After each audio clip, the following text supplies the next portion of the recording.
মানে ছাগলী গৰুৱে যদি অনিষ্ট নকৰে মানে মুঠতে ৭৫টা পুলি ৭৫ৱে। নমস্কাৰ, পুনৰ এটা নতুন ভিডিঅ'লৈ আপোনালোক সকলোকে স্বাগতম জনাইছোঁ। আজিৰ ভিডিঅ'টো বহুত স্পেচিয়েল হ'বলৈ গৈ আছে, কিয়নো আপোনালোকে দেখা পাইছে বাঁহ কোৰ হাতত লৈ আহি আছোঁ। কিয় আহি আছোঁ সকলো কৈ আছোঁ।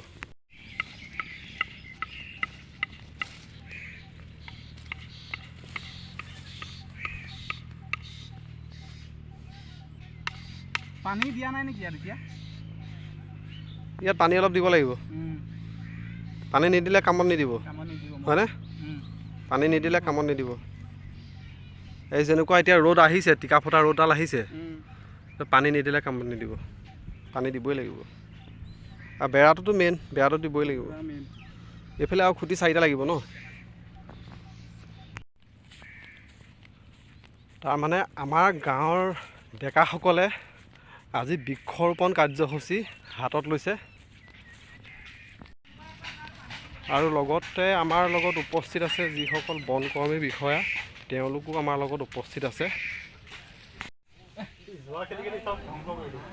এয়া আপোনালোকে দেখিছে বিভিন্ন জাতৰ গছৰ পুলি আনি ৰখা হৈছে, আৰু এইফালে আমাৰ পাৰ্টীয়ে ৰুইও আছে।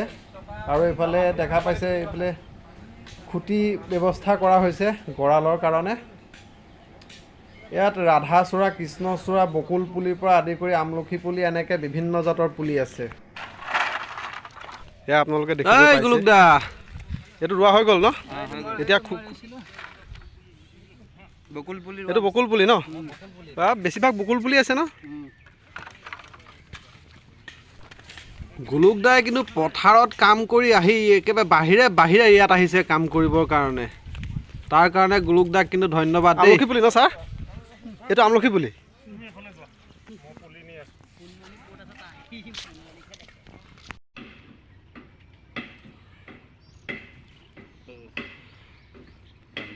তাৰ কেইডাল আছে? এডাল আছে। অলপ ফাক কৰি দে। অঁ,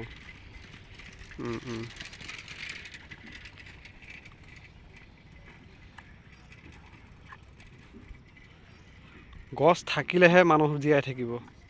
গছেই যদি নাথাকে মানুহ ক'ৰ পৰা বাচিব? গতিকে আপোনালোকে যিমান পাৰে গছ ৰোৱাৰ ব্যৱস্থা কৰক। এইকেইডাল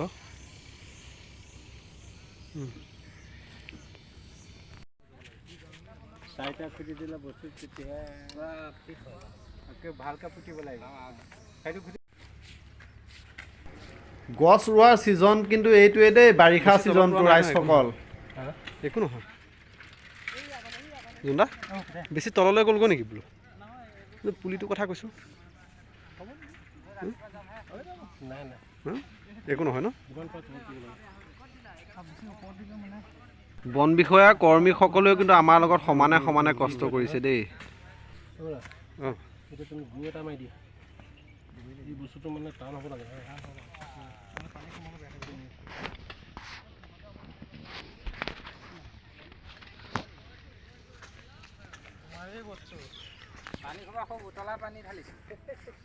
গৰম হৈ আছে ন পানীবিলাক? পানীবিলাক গৰম হৈ আছে যদি নিদিবি। গৰম, অঁ, গৰম পানী যদি নিদিবি। এনেকুৱা ৰ'দ মাৰিছে, পানীও গৰম হৈ গৈছেচোন, তথাপিও এৰাত নাই আজি। গোলাপ এই পুলি কি জাতৰ পুলি আছে এতিয়া ইয়াত? আপোনাৰ বকুল পুলি আছে, কৃষ্ণচূড়া, ৰাধাচূড়া, তাৰপিছত আপোনাৰ আমলখি পুলি আছে, আমলখি পুলি, আমৰ পুলি আছে, কঁঠালৰ পুলি আছে, এনেকৈ বিভিন্ন ধৰণৰ প্ৰায় 10 বিধমান গছৰ পুলি। 10 বিধমান। আমাৰ গাঁওখন গোটেইখন হৈ যাবগৈ সহযোগত। হয় হয়। আৰু গাঁৱৰ যুৱ সংঘৰ ব্যৱস্থাপনাত মানে হয় আপোনাৰ 1 নং কাকি 3 নং গাঁৱত হয় গছপুলি, গোটেই গাঁৱত গছপুলি ৰোৱাৰ ব্যৱস্থা কৰা আছে। বৰ্তমান ৰুই থকা হৈছে, বৰ্তমান ৰুই থকা আছে। হয়।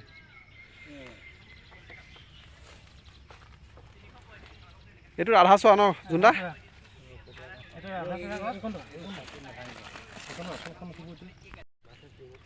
মানে ছাগলী গৰুৱে যদি অনিষ্ট নকৰে মানে মুঠতে ৭৫টা পুলি ৭৫ৱে হৈ থাকিব।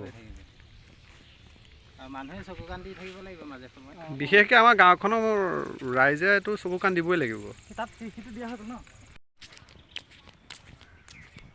অকল বিশ্ব পৰিৱেশ দিৱসৰ দিনাহে যে গছপুলি ৰুব লাগিব তেনেকুৱা কিবা কথা আছে নেকি? তেনেকুৱাতো কোনো কথা নাই। গতিকে আপোনালোকে সময় পালে আপোনালোকে গছপুলি ৰোৱা চিন্তা কৰক। মানে গছপুলি সদায়তো নালাগে, যেতিয়াই সময় পায় 4টা 5টা 2টা যিমান পাৰে মুঠতে গছপুলি ৰোৱা ধান্দা কৰক। গছপুলিকেইটা ৰুলেও নহ'ব, আপোনালোকে গছপুলিকেইটা ধুনীয়াকৈ গঁৰালটো ভালকৈ দিয়াৰ ব্যৱস্থা কৰক। আৰু বিশেষকৈ বাৰিষা ছিজনটোত আপোনালোকে গছপুলি ৰোৱাৰ ব্যৱস্থা কৰিলে তেতিয়াহে গছপুলিকেইটা বাচিব। নহ'লে এনেই বোলে খৰাং ছিজনত গছপুলি ৰুইতো লাভ নাই। এইটোৱে চান্স গছপুলি ৰোৱা বাৰিষা ছিজন বিশেষকৈ। আজি অসম চৰকাৰৰ বন বিভাগৰ নিৰ্দেশক্ৰমে চেৰিমনিয়েল প্লেণ্টেশ্যন ৭৫জোপা গছ লগাব লাগে।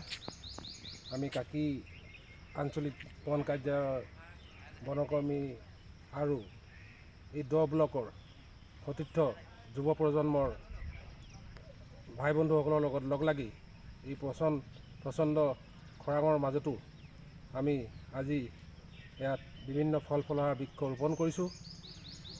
এই সুযোগতে মই ৰাইজক এটা আহ্বান জনাইছোঁ, যি ৭৫টা পুলি লগাইছোঁ সেই সকলোকেইটা পুলিয়ে যাতে ৰাইজে চকু কাণ দি উজ্জীৱিত কৰি ৰাখে, তেওঁলোকক যাতে পথলৈ যাবলৈ নিদিয়ে, তাৰ বাবে সেইটো প্ৰাৰ্থনা কৰিছোঁ।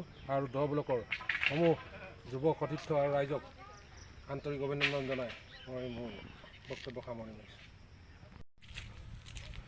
ভিডিঅ'টো বেছি দীঘলীয়া নকৰোঁ, আৰু অলপ গছপুলি ৰুব লগা আছে, গছপুলিখিনি ৰুই লওঁ। আপোনালোকেও যিমান পাৰে সময় সুবিধা উলিয়াই আপোনালোকে গছপুলি ৰোৱাৰ ব্যৱস্থা কৰক। ধন্যবাদ।